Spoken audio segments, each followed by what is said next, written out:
여러분 안녕하세요. 오늘은 비트마인에 대한 소식을 좀 더 업데이트를 드릴 건데요. 제가 시작하기에 앞서서 좀 드리고 싶은 말씀이 있어요. 제가 매번 올리는 이 영상이 이걸 보시는 분들한테 얼마나 도움이 되는 건지, 또 제가 전달하고자 하는 그 의도가 정확하게 잘 전달이 되고 있는지를 좀 고민을 해보고 있는데요. 여러분, 저는 특정 종목을 추천하려는 게 아니라 한 기업을 깊고 좀 심도 있게 분석해 보려는 의도를 가지고 지금 이 유튜브를 하고 있어요. 이 비트마인에 대한 소식을 예로 들어보자면요. 사실 거의 매일 새로운 뉴스거리들이 나오기는 합니다. 제가 원하기만 한다면 정말 매일 영상을 찍을 수도 있을 정도죠. 근데 솔직하게 제가 말씀을 드리자면, 제가 단순히 그냥 투자자 입장에서 본다면 그 모든 뉴스들을 일일이 챙겨보지는 않을 것 같아요. 왜냐면 제가 말씀드린 이 깊고 심도 있게 한 회사를 본다는 건 결국에 이 회사의 장기적인 관점을 보고 싶다라는 말이기 때문입니다. 그냥 하루하루 나오는 이런 작은 뉴스들에 좀 연연하지 않겠다는 거죠. 예를 들어서 비트마인이 어저께 이더리움 100개를 더 샀다. 그리고 그저께는 200개를 더 샀다. 또 새로운 큰손 투자자가 비트마인으로 들어왔다. 이런 소식들이 있잖아요. 다 알면은 나쁠 거는 없는 뉴스인 건 맞습니다. 하지만 제 관점에서 정말 중요한 건요, 그런 단기적인 이슈가 아니라 이 회사가 언제 이더리움 매집을 멈추는가, 혹은 이 회사의 전략 자체를 아예 바꾸는가, 이런 것 같은 큰 흐름의 변화인 거예요. 그런 이벤트들이야말로 제가 실제로 투자해서 액션을 취할 만한 포인트가 된다는 거죠. 그런 의미에서 오늘 말씀드린 락업 해제도 분명히 중요한 이벤트기는 한데요. 하지만 잘 생각을 해보면 락업 해제는 어차피 예정된 일이었어요. 다시 말해서 거시적인 관점에서 본다면 이 또한 크게 본질적인 변화는 아니다라는 겁니다. 그래서 여러분, 제가 이 콘텐츠를 통해서 진짜 여러분들에게 전달하고자 하는 메시지는 생각보다 단순해요. 락업 해제가 언제라서 주가가 빠지고 이런 고민을 하는 게 아니라요. 저라면 그 순간을 추가 매수의 기회로 삼겠다는 이런 관점인 겁니다. 왜냐면요, 지금의 비트마인을 비유해보자면 지금 비트마인은 씨앗을 뿌리는 단계에 있기 때문에 그래요. 우리 왜 옛날에 마중물이라는 게 있었잖아요. 우물에서 펌프로 물을 퍼서 물을 끌어올리려는데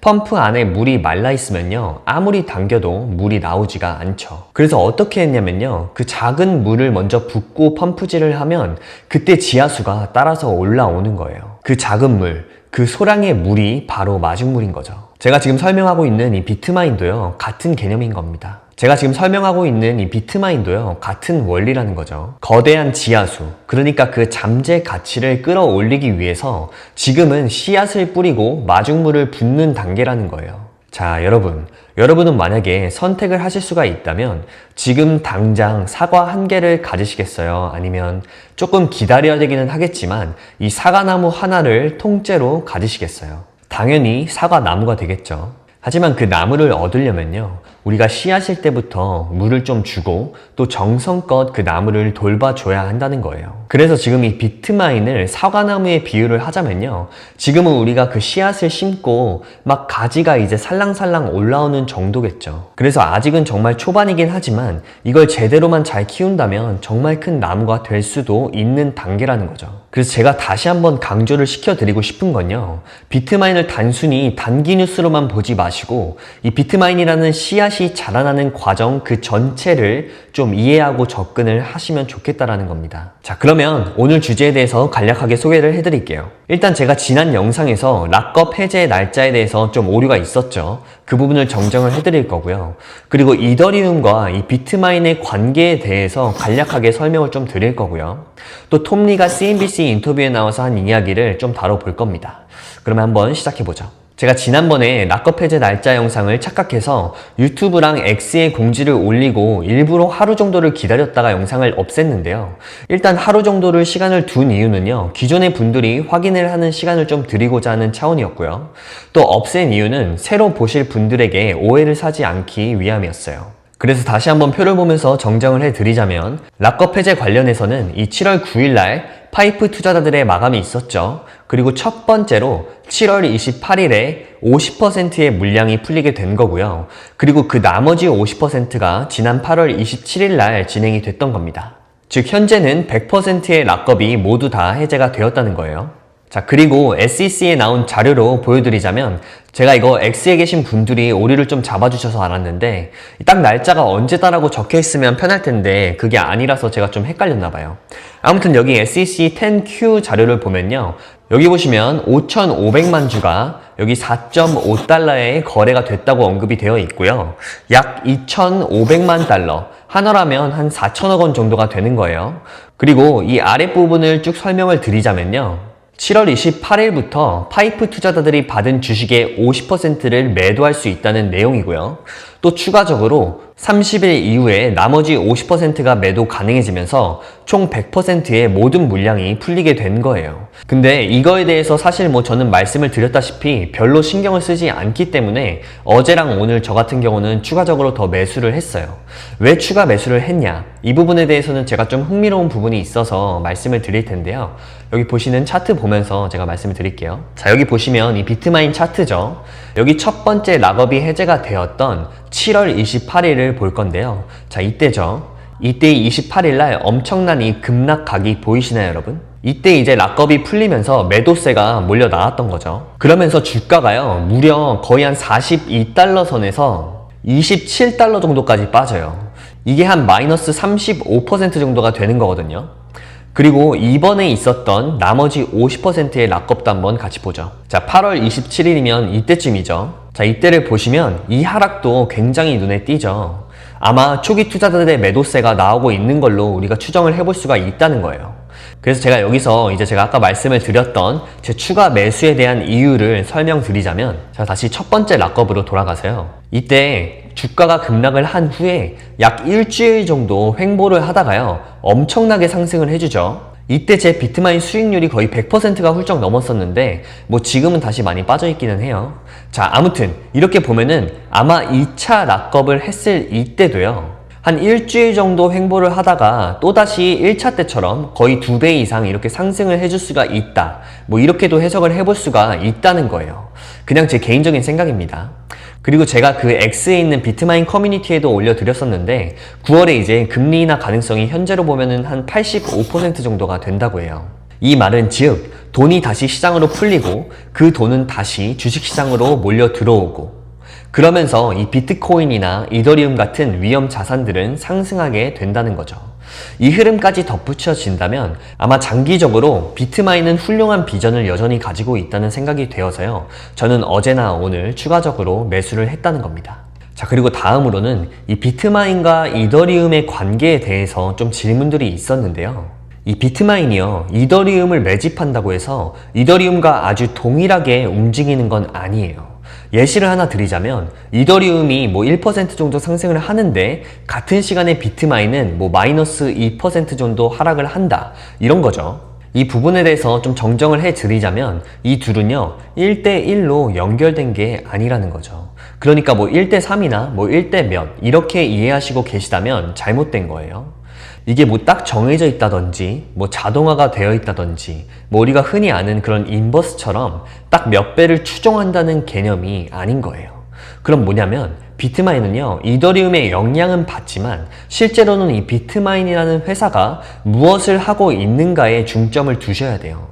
제가 앞서 제 투자 관점을 설명드렸다시피 비트마인이 이더리움 트레저리 전략을 잘 진행하고 있는지, 그리고 그 비트마인의 가치라고 할 수 있는 이더리움의 현재 상황은 또 어떤지 등을 보셔야 한다는 거죠. 자, 그래서 오늘 이더리움 소식을 보니까 8월에 이더리움 온체인 거래량이요 한 3,200억 달러를 돌파하면서 2021년 중반 이후에 최고치를 기록했다고 하네요.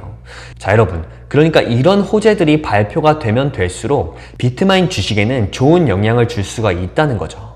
그냥 단순히 이더리움 가격을 몇 대 몇으로 이렇게 추정하는 게 아니라요. 그래서 이 락업 해제나 유상증자나 이런 일들로 주가가 빠지거나 주주들의 가치가 희석이 된다는 말은요, 딱 절반짜리 답안지인 거예요. 비트마인은 이 증자를 함으로 인해서 이더리움도 더 사고 자사주 매입도 더 하고 다양한 수단으로 가치를 높일 수가 있을 거고요. 따라서 주주들의 가치 희석보다는요, 이 회사의 성장 전략의 일부로서 더 큰 가치를 창출한다고 보는 게 더 정답에 가까운 말인 것 같아요. 자, 그래서 결론적으로 말씀을 드리자면 시장에는 훨씬 더 많은 변수와 도구들이 잠재되어 있고 또 다양한 일들이 실시간으로 일어나고 있기 때문에요.